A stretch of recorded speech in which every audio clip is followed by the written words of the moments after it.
And you know how it goes. Welcome back, Mrs. Ryan. Put in the butt.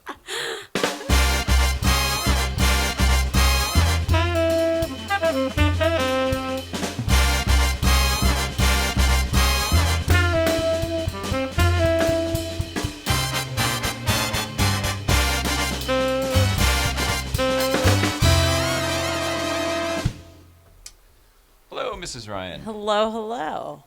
What's happening? So much. So much. Welcome back, sir. Welcome back, everything. Oh, lights. We need lights. Out of practice for all this. Oh, geez, whiz. Okay.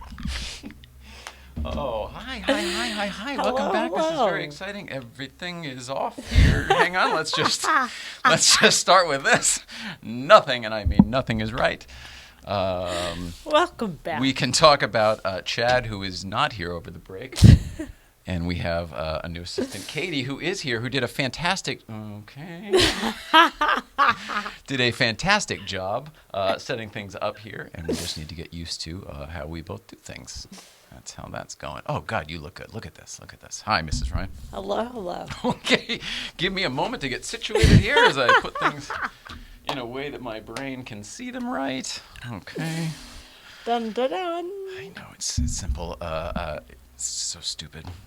It's the autistic side of my brain. It used to be what was it called? Asperger's. And now it's just autism spectrum. And I've never been diagnosed. I shouldn't even say that, but I did. I've done a tremendous amount of. You're on it.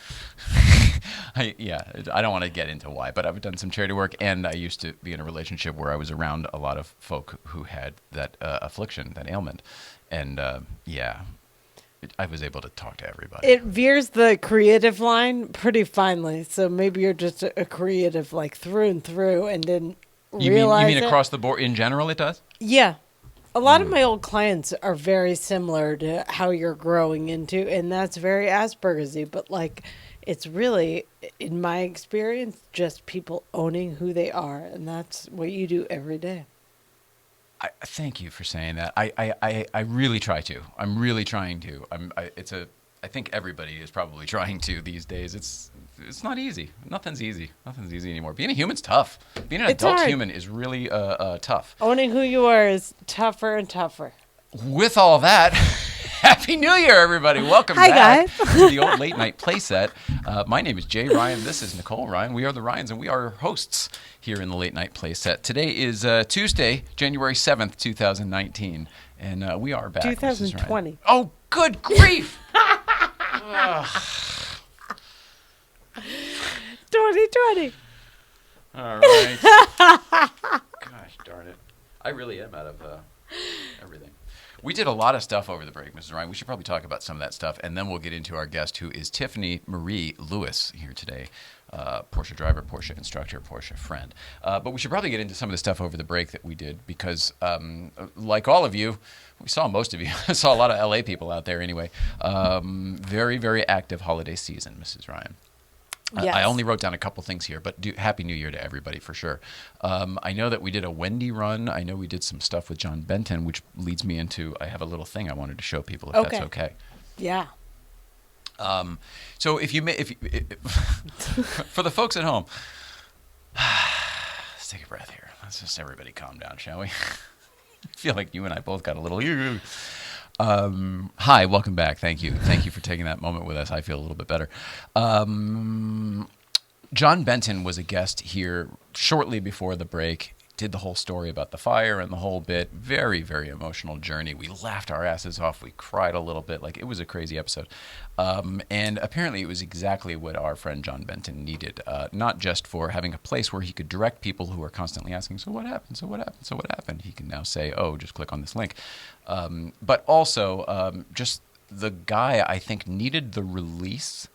And I think it was a sort of an emotional catharsis for him because he went back to the shop and he's like the Incredible Hulk or He-Man or something, just non-stop progress over there. That's awesome. And we had breakfast with the Bentons over the break. And as we do, we have our little special breakfast down there at that special diner. And John Benton bequeathed us with a lovely gift here. And it looks a little weird. I don't know if we're going to be able to see it too closely here. I think we'll be able to get in tighter here. This is clearly a 911 little model here, but it's got a heck of a story, and of course you might notice it's quite charred and burnt up as well. So underneath here he wrote to us 2019, a new start, John Benton. And he gave that to Mrs. Ryan and myself. And I think it's just the coolest thing because I love that type of art anyway, those type of bucks that simplicity is super cool. The fact that this one is the opposite of the modern sleek. It's all beat up, it's cracked, it's burned and shipped. Gosh, it just means a lot to me. Yeah, it means the world that he's like getting it to me, that he gave it. He chose us to give that to. It's not going anywhere. He knows he's going to see it, but it's not. He's not holding on to shit anymore, and I love that about him. For Mr. John Benton, because you haven't seen it, it's been sitting on our mantle ever since, where it remained until today, where I took it down to put it on the show, and it will go back up there afterwards. I quite like it there myself, Mrs. Ryan. Me too. Very, very cool. Okay. Sorry, I talked too much there. And then anything else from the break? Anything else that stands out at you? I know we just did tons of stuff and we drove all over the place. It felt like the best way to spend a holiday in LA. Like just chill and calm and no drama, and I love you for that. Oh, I love you too. No drama, definitely. Hanging out with friends, like it was a Friendsgiving on Friends. Yeah. Is there one for Christmas? A Friends? No, we haven't gotten there yet socially, but I like it, and I feel like everyone communes in a weird way out here, the community of LA people. Yeah. It's really nice. I just like all the different, I don't want to say cliques, but all the different groups and different personalities. And, you know, when we're out driving with a couple people out in Malibu or whatever, then you pass another slew of 3, 4, 5 cars, and it's another little group, and you're all kind of, I don't know, it's like little Porsche families just passing each other out there and waving. It makes it a small town. We've said that before. It makes Los Angeles feel like a small town. Yeah, and I love that about what we do. Love that too. Okay, Mrs. Ryan, East Coast feeds. I have 2. Okay. We have a birthday and we have a Christmas. Which would you like to see first? Christmas, please. All right.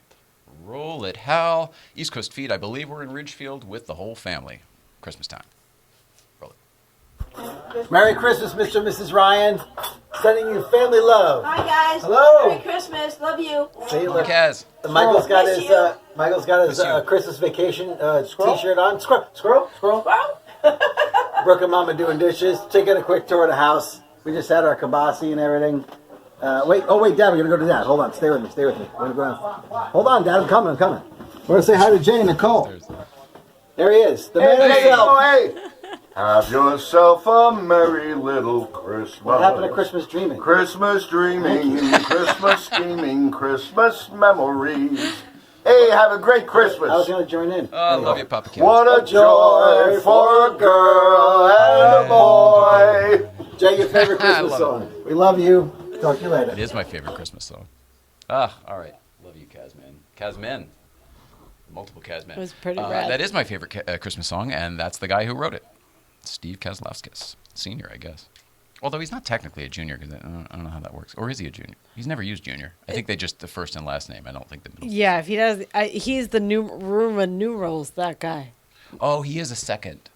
Yeah. Oh, yeah, you're right. So it must be, yeah. Okay, and then we've got I think it's Brooke's birthday.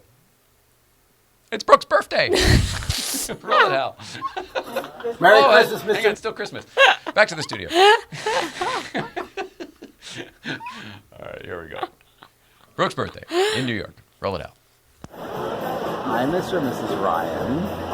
Look, it's Brooke and the Casman, and we're at the Botanical Gardens in the Bronx. Stop fixing your hair. For Brooke's birthday dinner.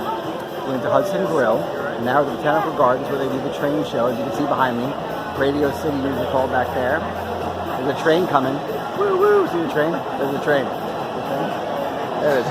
That was it. They recreate all of Manhattan in the Botanical Gardens in tree form. Dave, anything to add? She has nothing to add, guys. Sorry, but it's her birthday dinner excursion. We're at bar car night. We're having hot chocolate with schnapps, peppermint schnapps. All right. Anyway, love you guys.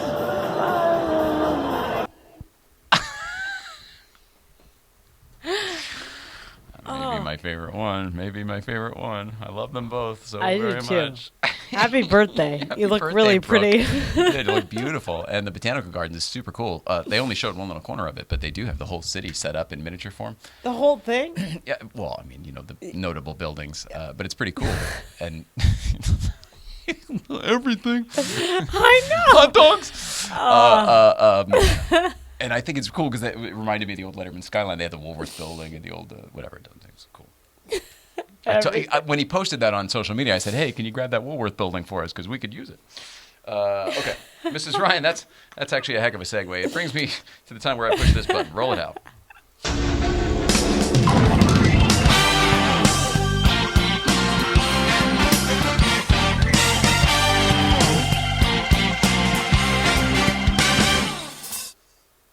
Woohoo, Mrs. Ryan. There we go. All right. Mrs. Ryan and I have talked about it. I don't know what exactly she's going to say, but we definitely are going to hand it over to her. Mrs. Ryan, what is going on with Dave Watch? What's going on with Dave Watch? This is a great opportunity to pull the veil back on my old life because my old life doesn't know I left it. That's great, actually, isn't it? It works out really well in some ways because it lets the story be the story without it being about me, which is the first rule of don't make stories about you. That's the first rule of PR. Don't make it about you. Yeah, like press too, same thing. Journalism. Yeah, so... Don't become the story. Yes. So I'm really leaning into that part. And so people like Dave's guy know, but don't really know the impact of what that means. And so, fine. But that puts It's more about the relationships. Is that what you're saying? It's more about the relationships. Yes, PR is about the relationships. Old school PR and making things happen is about that in our business. Mm-hmm. It's not cookie cutter. And when we say something's going to happen, it usually means a relationship is maintained and began and blossoming, not we signed on the dotted So what line. you're doing right now is pulling the curtain back a little bit for people? Is that what's going on? Yeah. Okay. Do they know that? If I didn't say it, sorry. I'm really But secretive by nature, but that job warrants it because it's not as public as it looks. Yes, like. and the justification aside, I just want them. I want to understand personally, and I definitely want them to understand. You're pulling a curtain back a little bit on how the process works. Yes. Is that what's happening? Yes. Okay. Well, that's helpful. Pulling the curtain back. This is how it goes.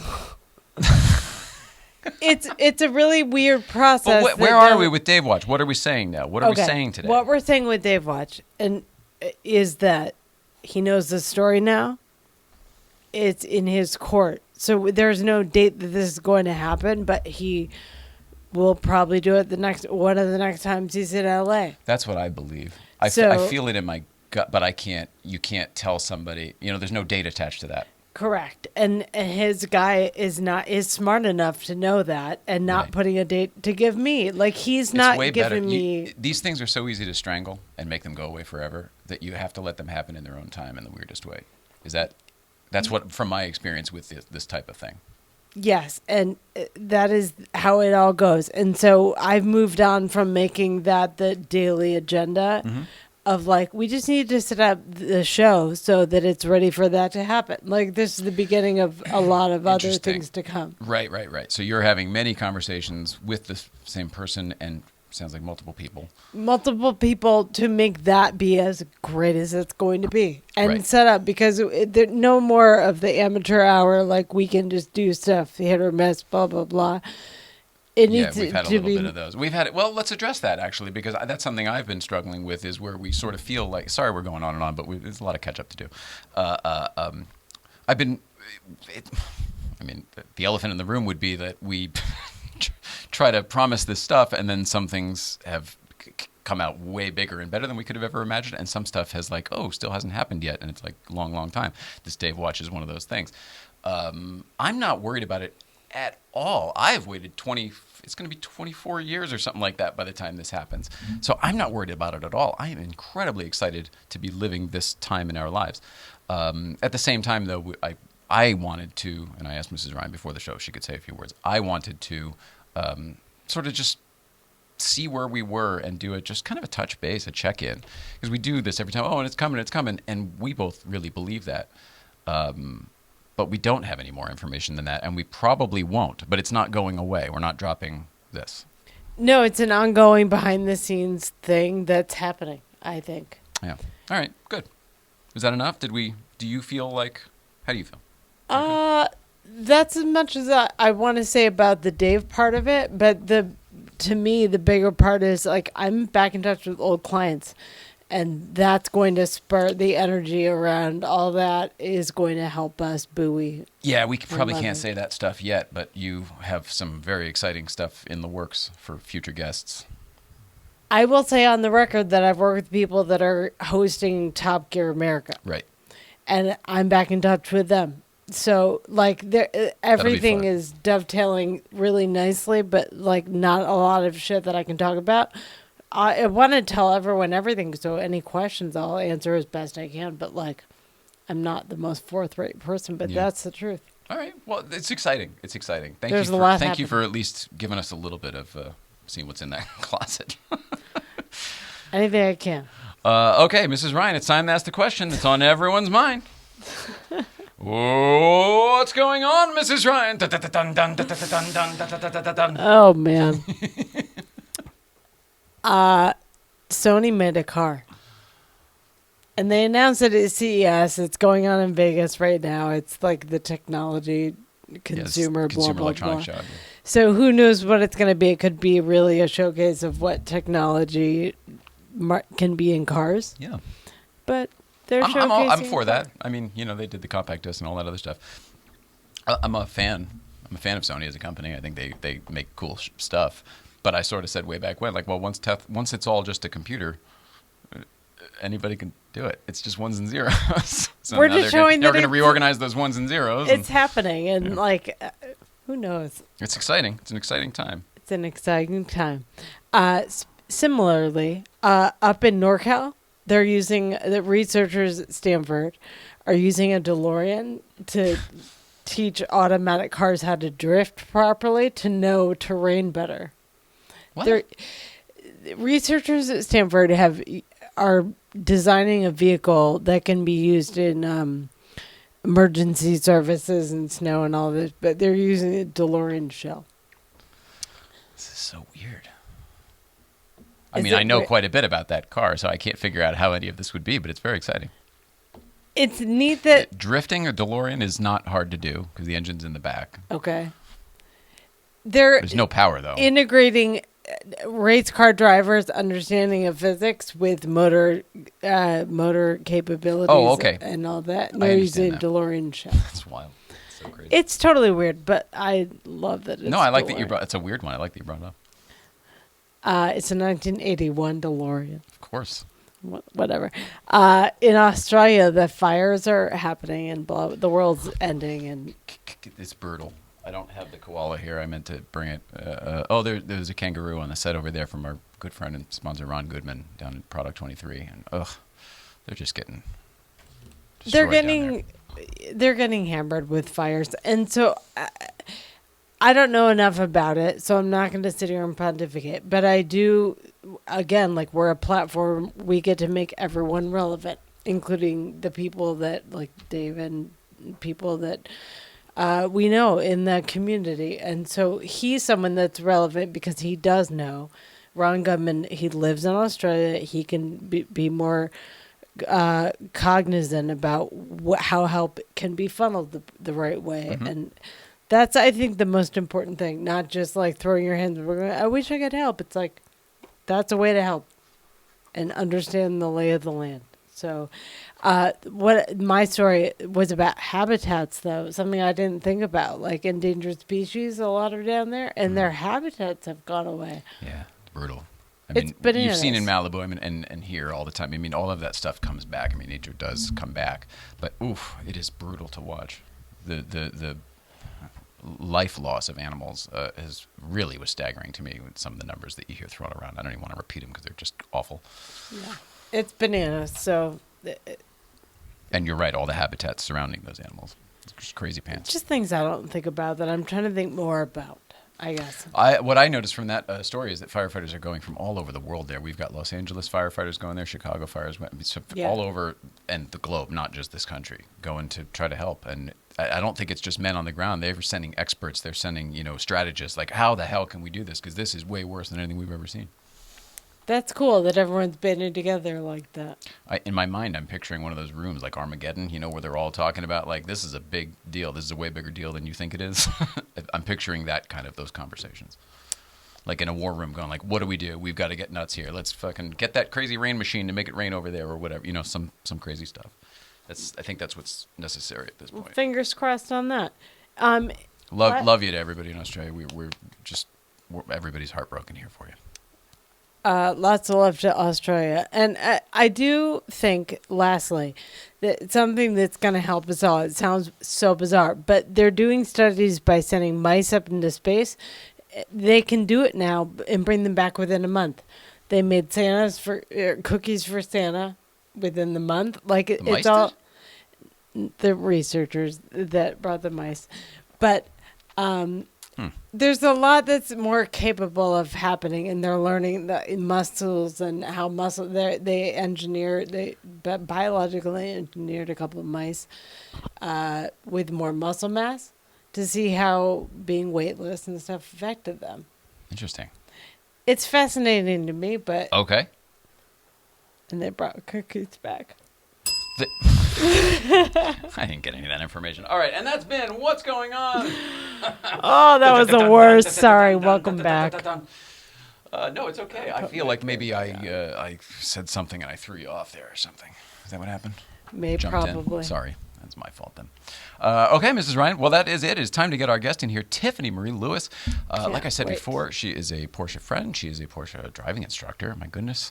And so many more things. And I'm trying to think. She did not. Okay, we kept our original wardrobe. There was maybe going to be a wardrobe change, and I think we've kept it, correct? No, you're amazing. We're going to take a quick break. More to come right after this. Tiffany Marie Lewis will be sitting in here, right in that chair right there. We're going to get to know her a little bit more right after this.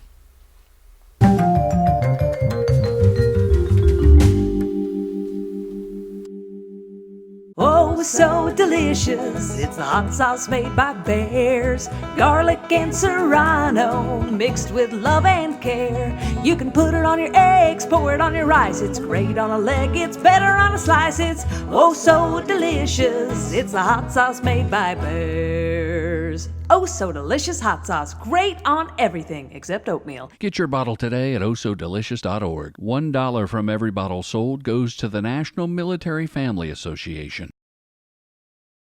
Is it in my face? What? The microphone? Yeah. No, it only feels it. It only feels like it is. You look great. Okay, this is gonna You really do.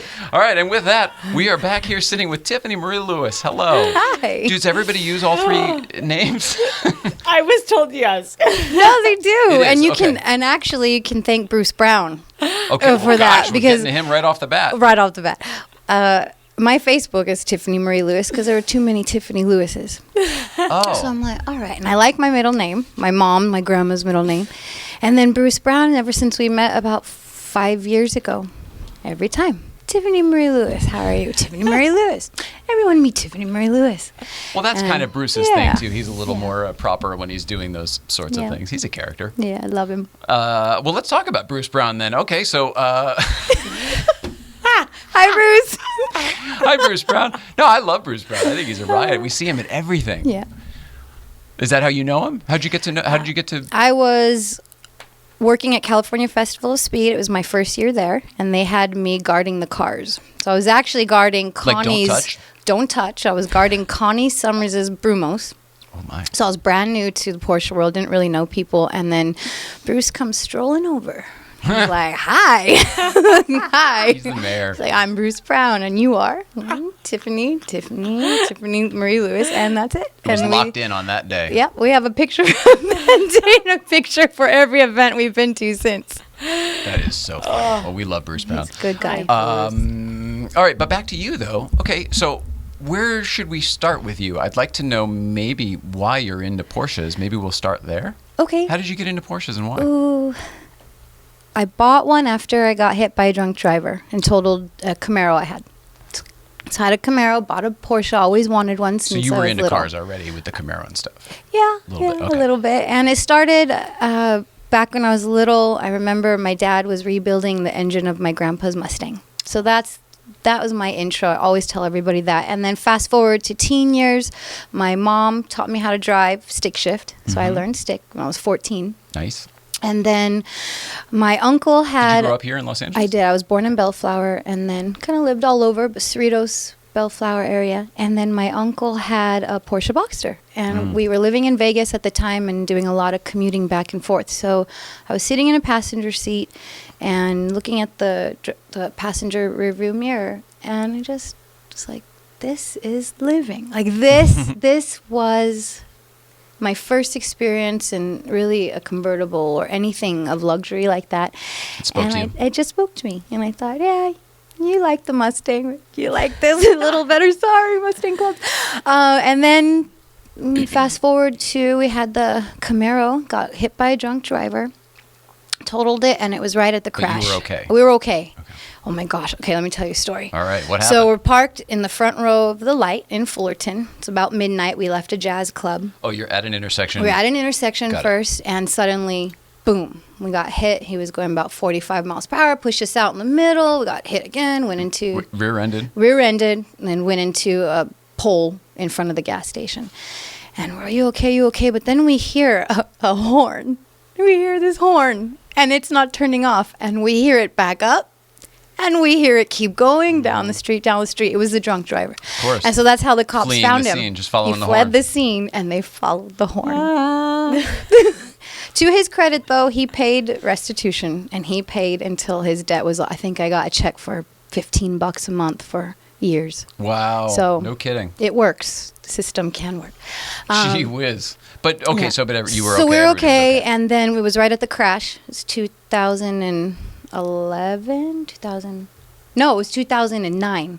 And economic, yeah. Economically, at the crash, 2008, 2009. So I thought, you know what? I remember that memory. Let's look into, it was with my husband at the time, and we didn't have kids. And it's like, hey, instead of a Mazda 3 or a Toyota Corolla that we were looking at for $8,000 or $9,000, let's see what we could get in terms of convertible box. So we found this guy, awesome. He and his wife lived up here, actually, and we went up and saw the car. And he was out of work, radio broadcaster. No kidding. He told me his competition was Ryan Seacrest, and he lost. Yeah, clearly. Honestly. And he said, here, take it for the weekend. It's fully insured. Check it out. Wow. So we took it and never took it back, sent him the money. They're No awesome, kidding. and we've kept it and got a really good deal. And I always want to What find a him. wild I always want to find him. story. His name was Brian, and I always wanted to tell him because he said, my wife and I got married in this car. He showed us the pictures, Whoa. and he said, please take good care What of was it. his last name? Would anyone know him? Yeah, I'm sure, because he's probably still on radio. That's what he was trying what's to his break last into. name? I don't remember. Oh, I see, This was okay. 10, but Brian was first, and I'll look it up, and I'll let you know. That's so funny. Maybe we could find him, tell him that car turned into a Wasn't race there car. a Mark and Brian somewhere? I don't remember what K- market. KLOS, So was it but that? not that Brian. Oh, I It see, was- okay. Brian Yeah. Dunkelman was Ryan Seacrest's partner on the first show. Let's find him. That's funny. Who knows? That's We'll funny. find him. Yeah. Okay, so, and then is that the Boxster That's that you the Boxster I have? still have. Oh, 10 wow, years that's so later, cool. now it's a race car.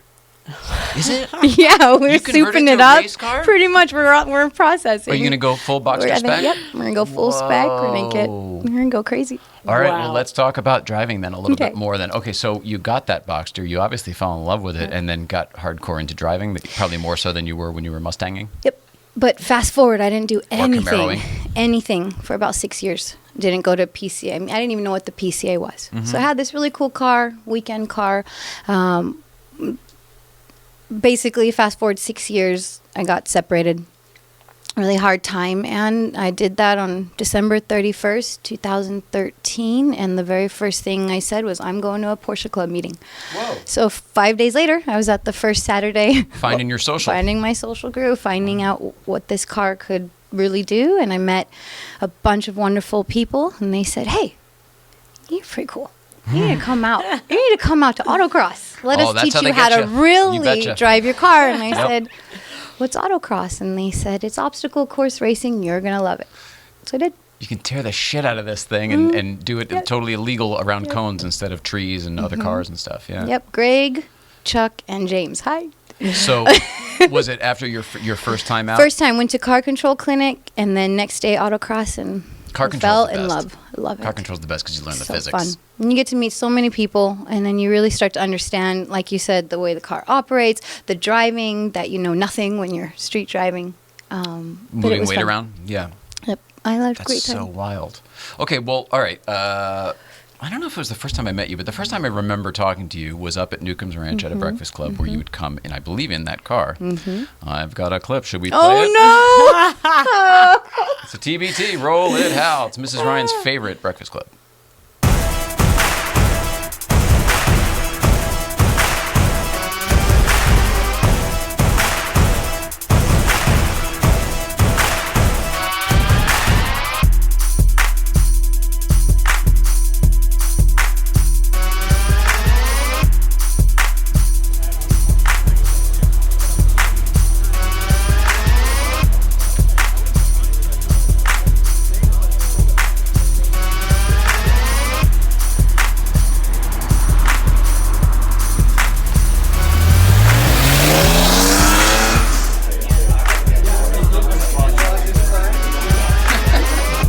I'm here with Bob. We're going for a ride.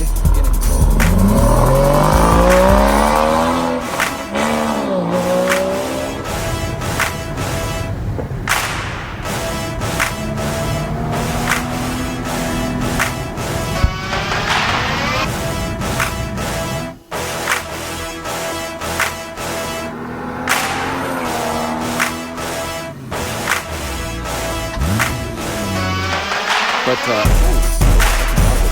There you are. And Bruce Brown. Of course it was Oh, my God.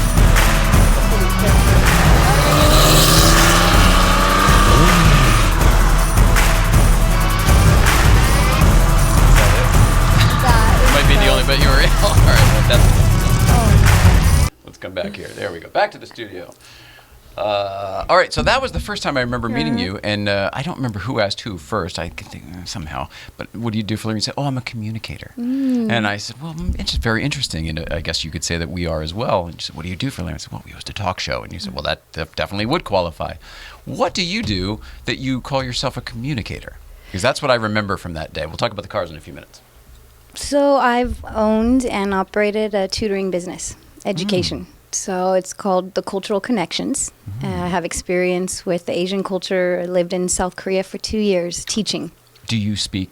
A little bit. Chokum. Really? My goodness. I love all things Korean people. I love them. So came back to the States, and I was also in sales. And, you Okay. have to communicate in sales. But teaching is my passion. So that's why I said that. And people. So people, teaching, I love it. I love really looking at people, looking into them. You can tell when someone's just giving you a quick little hi, how are you, versus really wanting to know who you are. And so that's why I said that. The depth of the hello. The depth of the hello. I Yeah. like that. Yeah, so that's the business that I do, and I work with all ages, different ethnicities, but primarily Korean or Southeast Asian.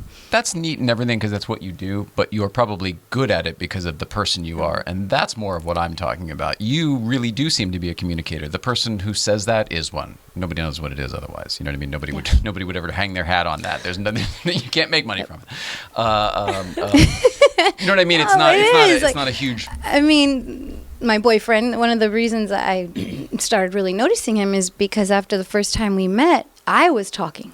But normally, all the time, everyone tells me their life story within an hour, right? That's your You know communicator. about them. You ask questions, you listen, and I love that. And so that's why I was like, huh. And I even told him that. I said, this is unique. He said, why? I said, because you've been sitting quiet, asking all the questions, and I've just divulged all my life to you. And he's like, well, I really care. And I thought, that's usually my answer. Yeah, and you can see through that he Yeah. meant it. Yeah, and you've met him.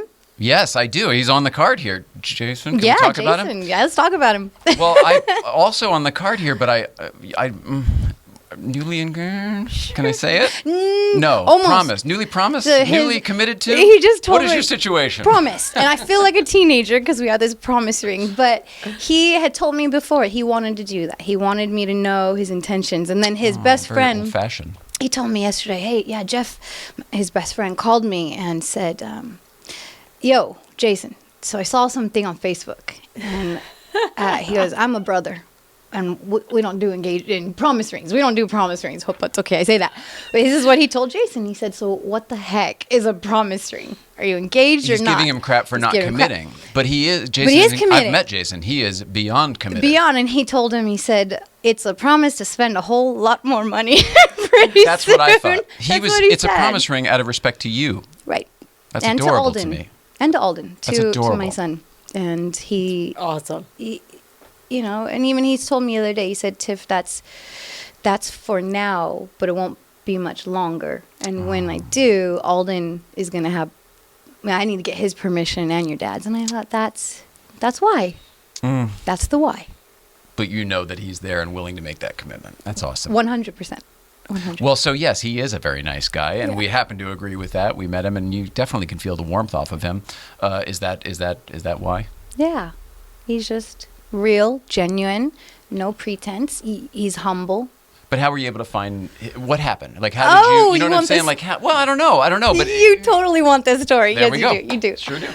So I love country music, country dancing, but I didn't know how. We were so surprised about that, about you guys. Yeah, Line dancing and everything, right? You do it all. I didn't. I tried, and so I went back to a place called the Ranch in Anaheim. I was single. I hadn't been dating at that point for months. I took a hiatus and really wanted to figure out what is good for you. What do you really want? What do you need? What's good for Alden? And the number one thing I wanted was someone honorable. And that was different. Like, this was intentional. Anyway, so go to the ranch, and I went by myself and just wanted to go learn how to dance. On the way, it was raining, and on the way, I met somebody. We were both walking up at the same time, and he said, hello there. I said, hi, how are you doing tonight? Great. Ready to have some fun? Absolutely. Opens my door, and that was it. About an hour later, after I danced with certain people and been watching, I see this man on the dance floor shaking it. I mean, not like she's going to kill me for saying this, like Patrick Swayze, Chippendales. Oh, the Chris Farley. Yeah, I love it. So I like looking at those things, and I admire that. And I walked right up to him on the dance floor and said, hi, my name's Tiffany. You are a great dancer. Do you mind if I stand next to you and learn from you? Oh, and he said, he goes, absolutely not. And that's how it started. And I didn't recognize him because walking in, he had his black Stetson, black cowboy hat, black leather jacket. I had my hat. I was wearing my hoodie. He knew it was me. I didn't know it was him because he changes. He dances so much that he sweats, right? He sweats. So he changes shirts. Clothes. He changes hats. He does wardrobe changes while dancing. So that's how we met. And then that night, it gets even better. Halfway through the next hour, we're dancing. He said, do you two-step? I said, I want to. I don't know how. He said, well, you're in luck. I do this as my hobby. I instruct dancing. I said, great. So then we're twirling and dancing, and I noticed it's been a couple hours, and other women ask him to dance all the time. So then I said, look, I don't want to take the rest of your night. I'm having a great time, but there's probably others that want to dance with you or have your attention. He goes, oh, you're so sweet. Twirling. Wait, Nicole. Mid-twirl. He says, you're so sweet, but you're a little too young for me. I have younger friends I'm going to introduce you to. Wow. I heard the tires screech in my head mid-turn, and I just looked at him and said, I'm not as young as I think you think I am.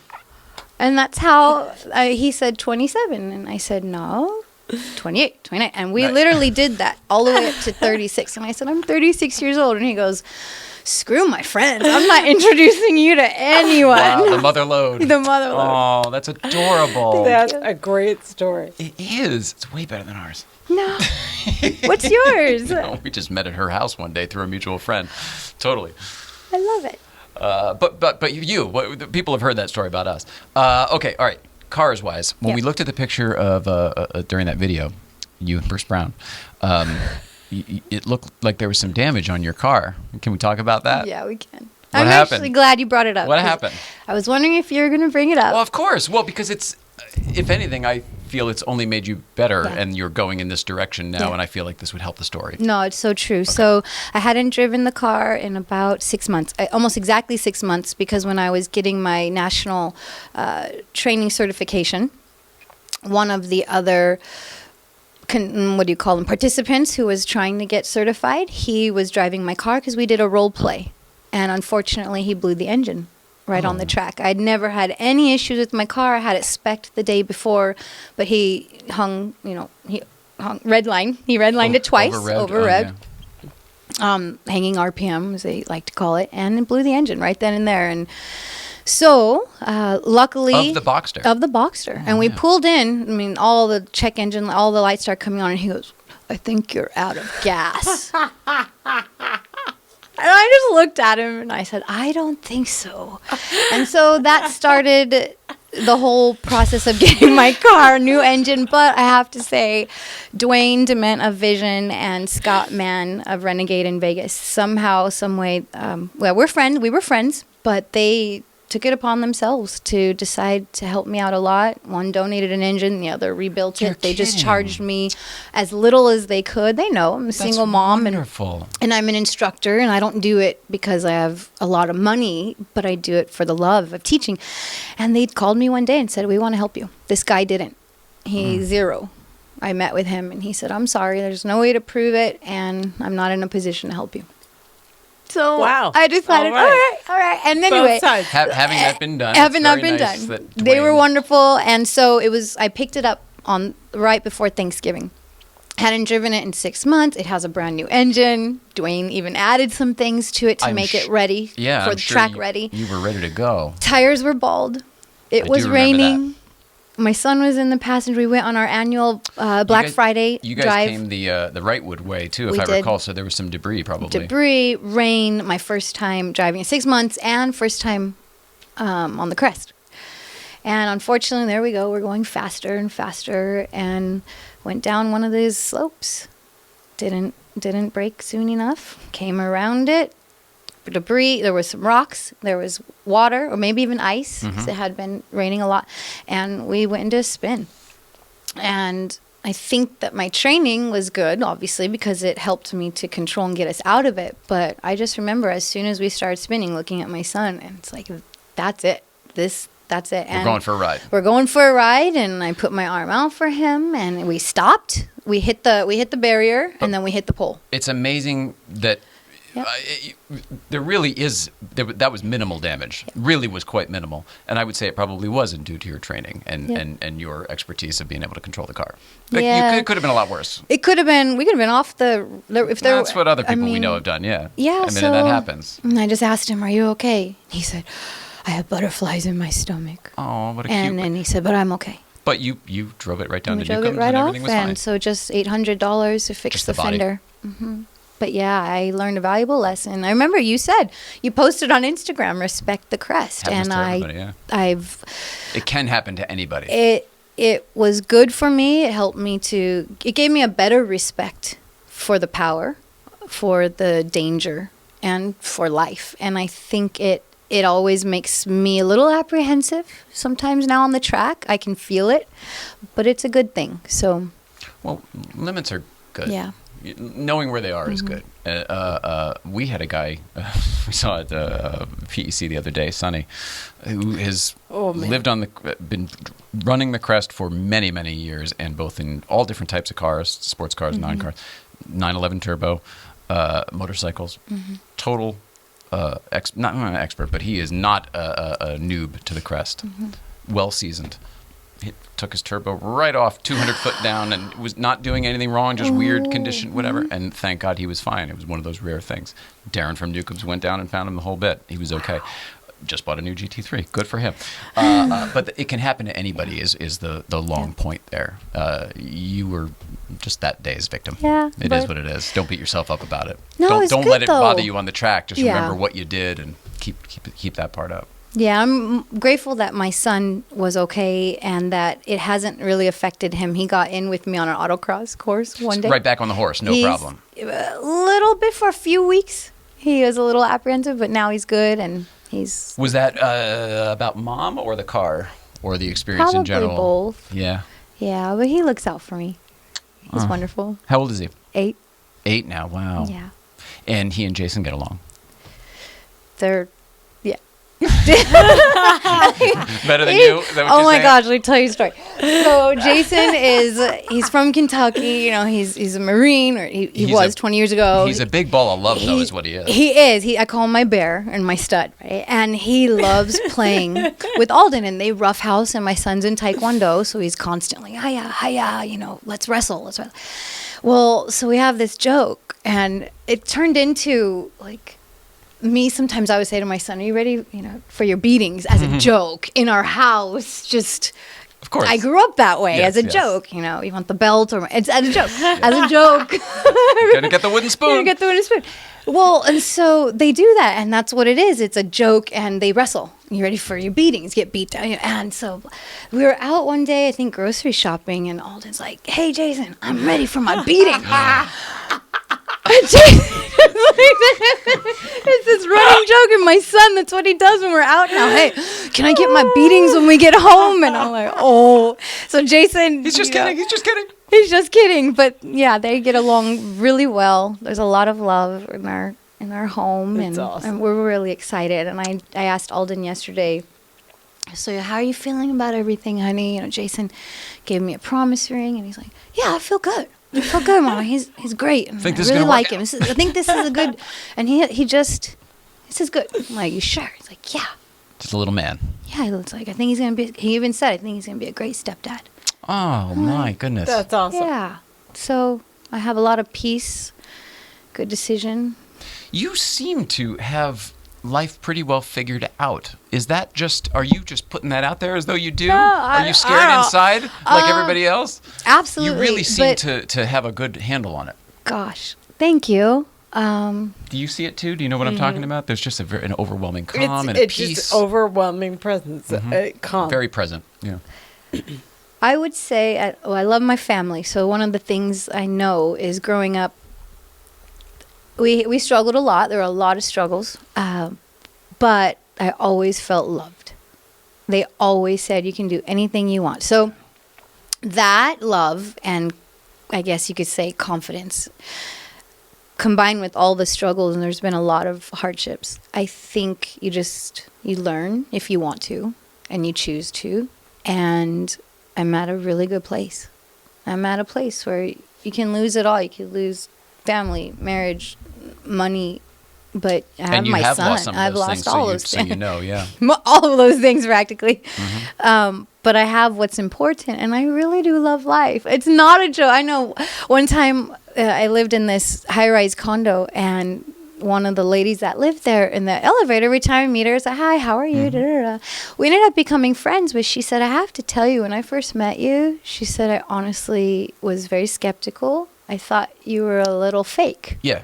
Do you still get that, or is this the only time?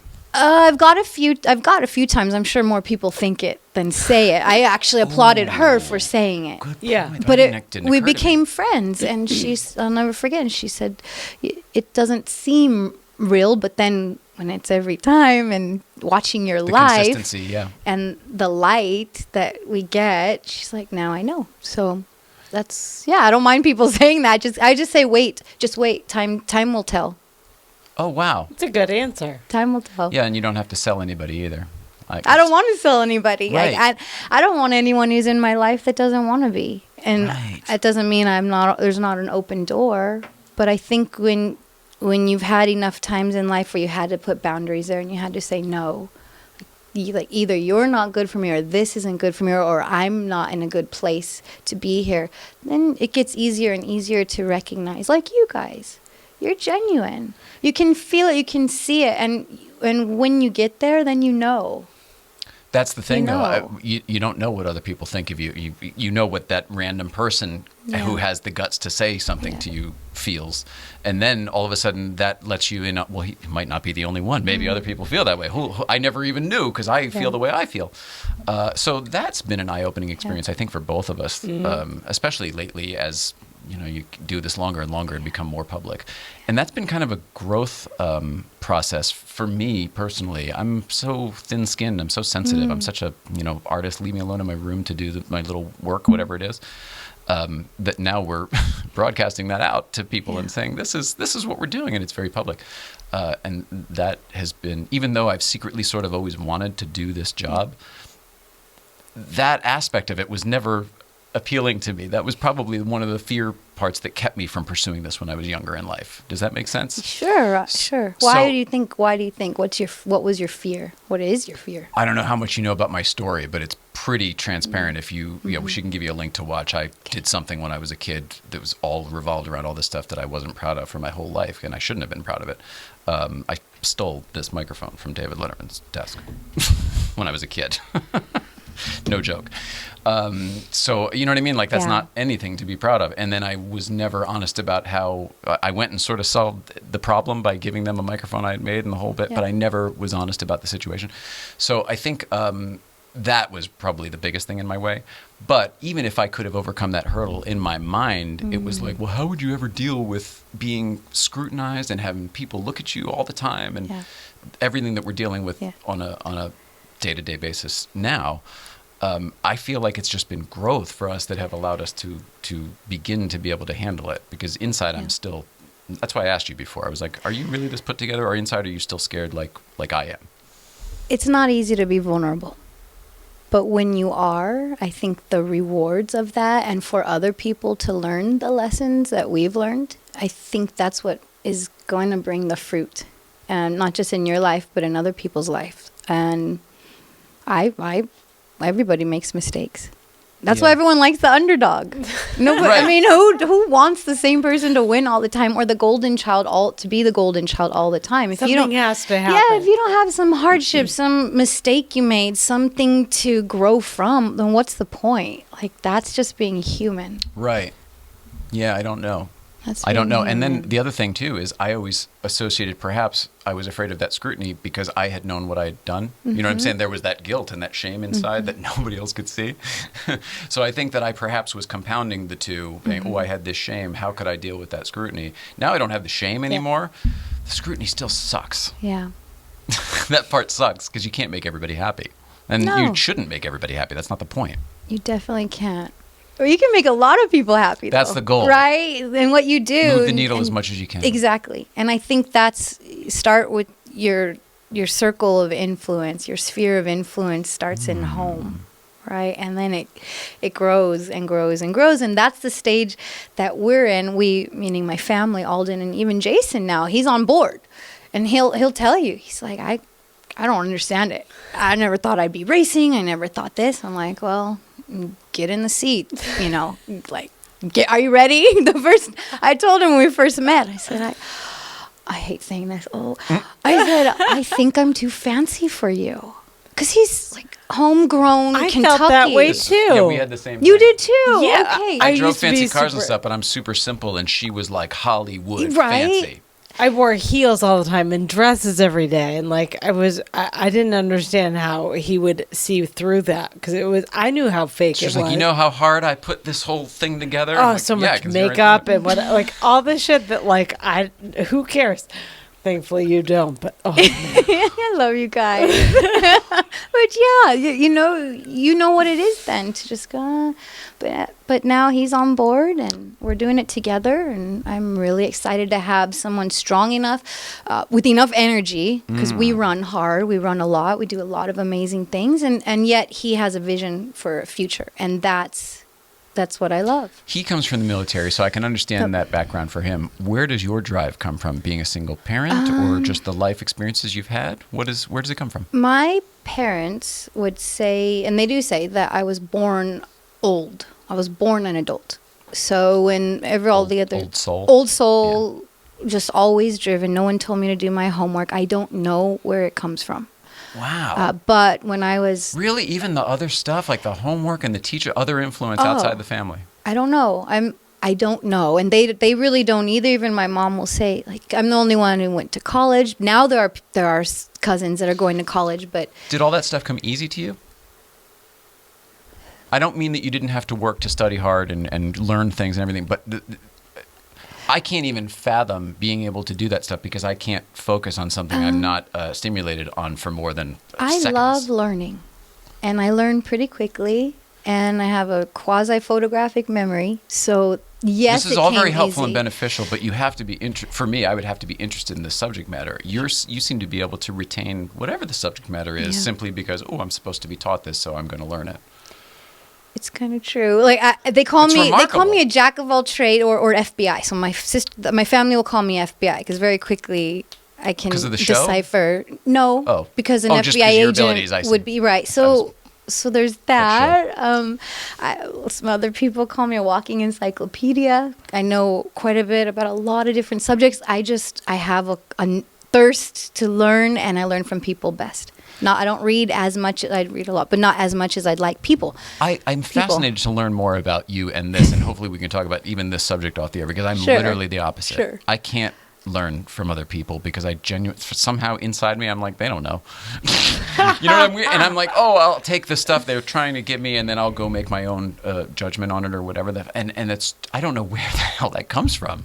Yeah, let's talk about it. I can't wait to get to know you guys more. But you know, and you'll learn about me. My point is, I couldn't learn in a classroom. I failed my academic classes. I got straight A's in all of the arts, from public speaking to drawing to band, all of that stuff. But you're a brilliant mind. You're brilliant, but school's not for you. More. No. Look, I don't do fake compliments. It's the truth. You're really quick. And you're really, I'm not trying to psychoanalyze you, but this is my impression, that you have to have things a certain way. Everything is in order. You want everything planned out. Or if it doesn't happen that way, there's a little bit of upset. That's my impression. It's not a bad thing. That may be what I put out there. The truth is, I don't think I'm that way, but I think, well, it depends on what we're talking about. Are we talking about like doing this show? Then yeah, because in order to have all the boxes get checked, I need to have it. It's like flying a plane. I would say you're constantly thinking. Like there's a lot happening at once. That's my feeling. And it's probably a lot to just sit with one person and engage. That's how I feel. But you like it. But it depends on the person. Again, this all, just like school and the subject matter, it depends on the person and what we're talking about. It could be my favorite person about something I don't care about, I'm out. It could be someone I don't like even a little bit about something I'm interested in. I could be there all day.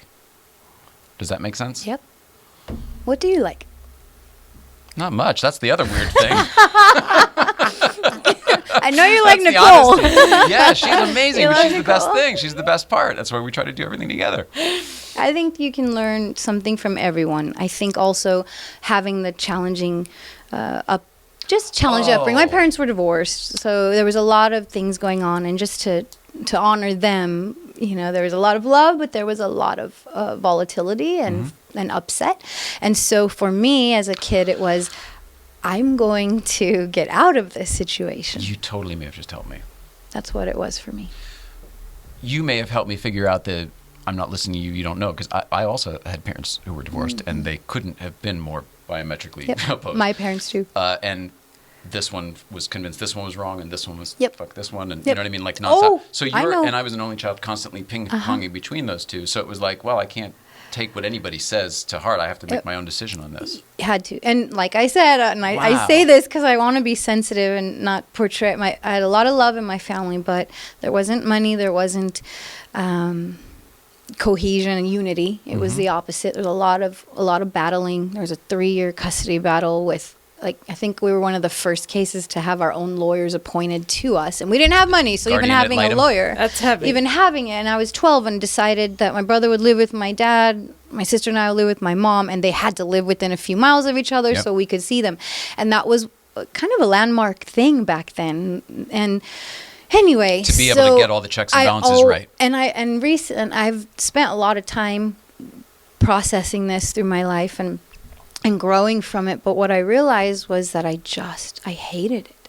I hated it. So by the time I was working at age 14, I told my family, look, I'm not going to Christmas there and there. I'm not doing 2 birthdays. I'm not. I'm opting out of this drama. I'm opting out of it. Yes. And, that's a things tough are thing to so do. much better now. It's so good now to be able to see my mom and my dad with all the grandkids and my siblings, and there's a lot of healing and growth that happened. But it was horrible. And how old were you when your parents got divorced? They were 8. So my son's age. They were 8 when they split, but it was always always a hardship and always People struggling. are They were people. young. I think we all forget. Like, I certainly did. It's like my parents are humans and they're people, and they were and they are. So it's like I have to give them accommodations that I give myself, because I Yes. have no idea what was going on. Like, it's a Yeah. totally different place. Yeah. I used to have all sorts of judgment Yeah, against my right? parents for the choices they made, or, my mother for something she did or whatever. And then you finally realize, like, that doesn't matter. You still may not want to go back for the drama. You Right. still may want to stay opted out. But the anger or the whatever, like, long gone. Oh, yeah. Long gone. I realized I did this meditation thing, and I don't meditate. Like, Really? I pray. I don't meditate. I pray. But Maybe similar. a year ago, my high school friend, he took me to this temple. It was New Year's, actually. And he said, "Hey, Tiff, I know you're not really into meditation, but do you want to come with me? It's a 6-hour meditation." I'm like, forget that, David. Like, no That's a way. retreat. It was a retreat. He goes, "Okay, I'll tell you what." He said, "Why don't we just do maybe one session? It's 4 sessions or something like that." And I'm like, what the hell? Let's do it. So I went, and it was amazing. Like, what happened to me in that first session, I started, I wasn't on drugs or anything, but I started tunneling back into being a child and experiencing all these emotions. And what I realized during that first session was that I never felt that I mattered and what I wanted mattered. And you have to stay silent in these meditations. It was silent meditation. There's all these people around, and I was just weeping. Like, I had never experienced, and it was the craziest thing, because while it was weeping, it was also so freeing. And it just dawned on me, oh my gosh, that's why this, that's why that, that's why you chose to be with that person. That's why when you hear someone's upset at you, it really, all these things, and you didn't feel like what you wanted mattered. And maybe you experienced that with 2 parents that were... There was a variety of other things. Oh, yeah. variety, right? Pretty, yeah. The muck is pretty deep on that one. Yeah. And I have explored it. I had to unpack it. Yeah. You know what I mean? You have to. You have if to. Zuckerman was here. He calls it doing the work. Like, You you got to have do the to. work. Whatever it happens to be for you. Pull the veil Everybody's back different. on your triggers is really what it comes down to. Like, there's psychological terminology and life terminology, but like, that's really what it's about. It's like, what's going to set your you own off? wizard. You have to pull the curtain back on your own wizard. Be like, see that? That's the guy. Yep. You have to own everything to so own no it. one else can upset the apple cart, because it's like, Because we're not victims anymore. Maybe at that time we were, Right, but not younger. anymore. Not anymore. But you can't just say it. A lot of people say it because you have to embrace it and then believe it. And once you get to that place, you might still have your triggers every now and then, but it's completely different, because you're not even in that same place where it's going to affect you the same way anymore. Yeah. You're in alignment. You're in alignment. I like that. You're in alignment. You're in the flow. Tiffany, you are You're delightful. in the flow. You are delightful. You really are. We're already. It's time to start wrapping it up. What have we not gotten I to? don't Is there wanna wrap anything it you up. wanted to talk about? Well, gosh. Okay, so racing, right? It's amazing. It's awesome. Through the series of starting my first day at autocross, then go ahead. No, I want to get. Is your Boxster being set up by Vision now too, or is So how is we this got working? not by Vision right Okay. now. We're figuring out what to do. So Okay. we put a new suspension in. Oh. Jason does some mechanic work, so he's that's great. he wants to handle all the good car job, stuff. Tiffany.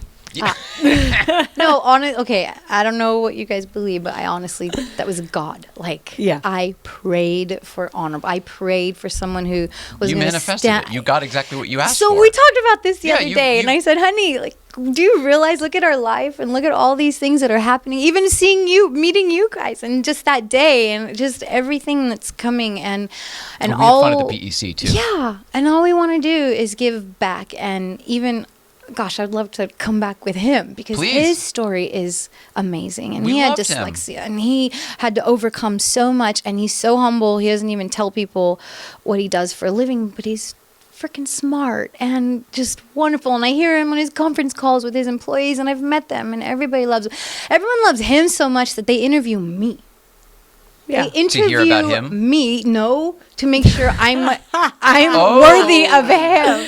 Even today I'm getting ready, and he was on a conference call, and the guy didn't, his colleague didn't know it was a speaker, speakerphone, and I was getting ready, and he's like, "So, Jason, are you married yet?" And Jason's like, "No," and shush, she can hear you. And so then he introduces me, and he goes, "Wait a minute, I just have 2 questions for Tiffany." I'm like, 2 questions for me? Okay, fire. And he's like, "So what kind of boots do you wear?" And blah, blah, blah. And I'm thinking, this is Cowboy good. boots, right? Is that Yeah. what we got here? Cowboy boots. Yep. And this is good. And so, anyway, going back to racing, he has been on board with racing from day one, never raced, and now he is. And we're going to go to the banquet at POC because we've been doing autocross through POC. Awesome. He won the novice class. You're kidding. And I won my class. So That's awesome. we're both going to get to. Congratulations. I know, thank you. And this is life. He is NASCAR and all muscle. The NASCAR thing makes sense with where you Right. grew up.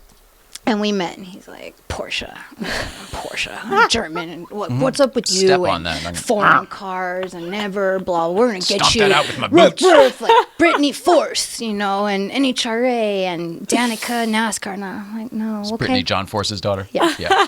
And I just stayed pretty quiet, little by little. For his birthday or something, I bought him an autocross day. It's and so da, da, da. American, right? NASCAR Right. and NHRA. Yeah. And I told him, I said, now you're going to be wearing a Porsche jacket. Yes. He's like, my family is going to kill me. European Car Magazine. All the stuff starting to show up. So, and I never thought I'd be with someone with a strong Kentucky accent, He does. He got a heavy he draw. does. Heavy draw. Anyway, I'm talking so much about him just because you We met all him. love him. And We all love him. him. He's And, great. but yeah, racing, I want to do more of that. And Where can people instruct? Where can people be instructed by you? Autocross, so motorsportreg.com will give you all of the dates and places. But you could email me, and I'll happily send anyone the information. But actually, this is a good time to do the billboard. Let's talk about social media. Where can people find you? They can find me on Tiffani Marie Lewis, Tiffany with an I. With an I, that's Tiffany important. with an I, Marie Lewis on Facebook. And you can email me at tiffany@cargirlnextdoor.com. So starting that new brand. Car Love Girl it. Next Door Yeah. is a new company. Yep. I We love got it. the domain name, got the logo. Whoa, I love We're it. getting serious. So Jason's happy my for you. techie. You mentioned the POC and Yep. both Dwayne from Vision. Do you know Martina Kwan? Yeah, we're friends. She's been a guest here. We're Oh. big fans of hers. I saw her show. Yeah, no, She's it's lovely. it's been nice with Martina, and I can learn a lot from her. She keeps threatening to come out to autocross. So I said, come sit with me. You teach me track better. I'll teach you autocross, and we'll be a force. love And it. Dwayne's so wonderful, and so my car does have the Vision, Love it. Vision sticker. So I just, You're awesome. You're awesome. I hope that you just keep being you, doing what you're doing, because Thank I you. can't. I have no tweaks to make. Zero. I think you're great. I just love seeing you. I love that we get to see you at stuff. Yeah. It makes my day. oh, I love that. I love you guys. I really do. Back. How do you feel? You feel okay? Just happy. Okay. You look happy. You look happy. Just making sure. No, I feel great. All right. All right. So let's see. Will people follow you on the social media Mm-hmm. and whatever? And, they'll email you to see if they can be instructed by you. And it's like I don't get paid. That's one of the things. I haven't branched into that department, but when you register for autocross, whether hopefully through POC, but there's also PCA events and then private events. But all of that, it comes with an instructor. So that's one of my goals, is to get more youth involved, a little bit more diversity, and let them know you don't have to have millions. You don't have to be rich to do this. It's fun. The people, I love the people.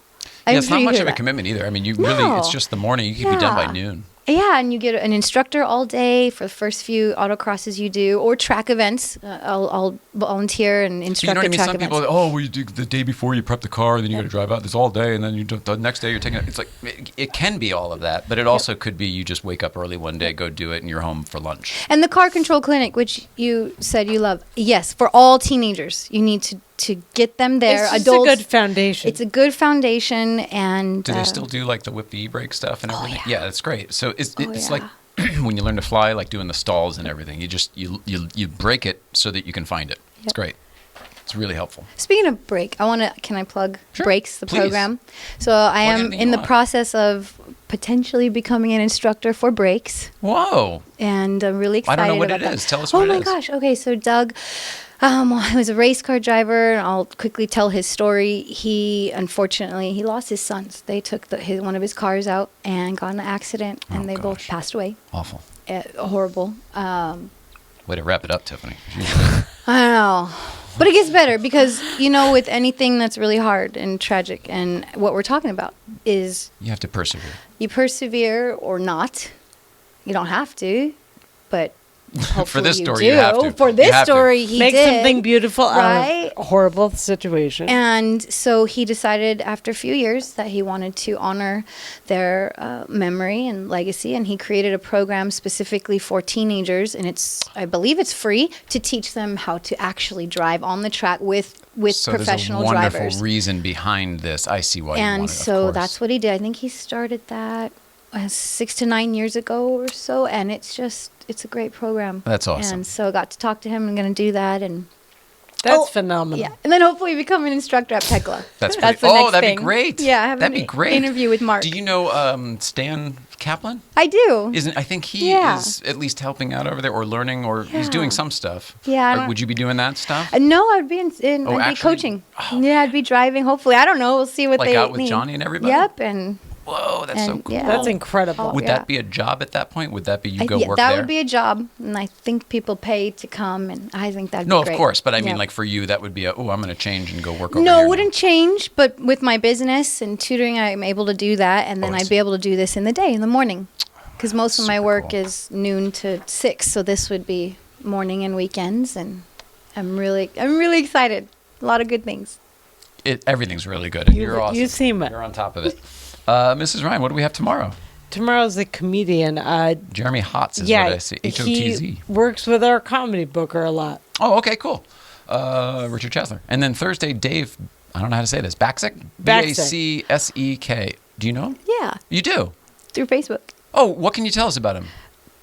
So, He's a Porsche guy. yeah. And he's Porsche- doing a Porsche project that's sort of his dad is departed, but it's a father-son project. Yeah, like it's a really cool. heritage project or Yeah, something. you're gonna know more than I will, but Awesome. yeah. All right. Well, that's what's going on Thursday. Yay. Mrs. Ryan, I love you so very much. Tiffany, we love you so very Love much. you Thank you for too. being Thank here today. you. Our Thank first you. guest of the new year. Yay. And thank everybody at home for watching. We really, really appreciate it. Thanks for being back in the old late night playset. We will see you back tomorrow with Jeremy Hotz, who works with Richard Chesler, and we're excited about that. Love everybody.